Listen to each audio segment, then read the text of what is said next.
رات خاموش اور حیران تھی، جیسے ابہام کے پردے چاک ہو کر کوئی بہت بڑا انقلاب آنے والا ہو۔ پانی کے بوند بوند سے لپکتی سسکیاں کوہر کے اندر پردوں کی چاک جیسا سما باندھ رہے تھے۔ ہر راستے اور گلی کوچے ویران ہو گئے تھے۔ شب کے سناٹے میں ماحول کی نندا سی آنکھیں ابر پوش آسمان کی طرف سے کسی گھن گرج کے منتظر تھی۔ سمندروں کی لہریں، کوہستانوں کا سکون، پہاڑوں کی ہیبت کے ساتھ سوسن اور گلاب کے پھول نمایاں اور عیاں ہونے لگے تھے۔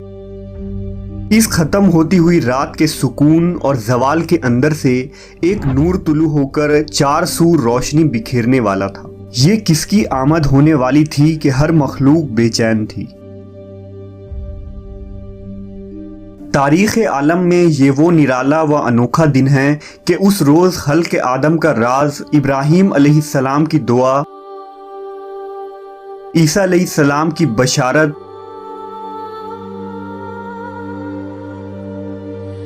یتیموں کا ماوا، بیواؤں کا مسیحا، مظلوم کی پکار، غریبوں اور مسکینوں کا والی اور پوری انسانیت کا پرسان حال پیدا ہوئے۔ اس رات میں بہت سارے بے شمار معجزات ہوئے جو اسلامی اور دیگر تاریخی کتابوں میں درج ہے۔ اگر ان معجزات کو تحریر کی جائے تو قلم کی روشنائی اور اوراق کم پڑ جائیں گے۔ نبی صلی اللہ علیہ وسلم کی ولادت سے قبل عرب میں خشک سالی تھی اور کھیتوں اور سرسبز شاداب وادیوں میں خاک اڑ رہی تھی۔ لیکن جس سال نبی صلی اللہ علیہ وسلم اپنی والدہ کے حمل میں آئے تو اچانک دنیا ہی بدل گئی۔ زمین سبزہ زار ہو گئی، درخت ہرے بھرے ہو کر پھلوں کے بوجھ سے دب گئے، گھٹائیں جھوم جھوم کر آتی اور خوب بارش ہوئی۔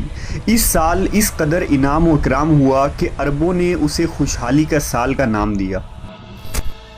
نبی صلی اللہ علیہ وسلم کی ولادت سے قبل عرب کے نجومیوں میں کسی بڑی شخصیت کی پیدائش کا چرچا عام تھا، اور اہل کتاب بھی اپنی کتاب میں جس آخری نبی کی آمد کے متعلق پڑھتے آئے تھے، انہیں احساس ہو گیا تھا کہ اس نبی کی آمد کا وقت قریب آ چکا ہے۔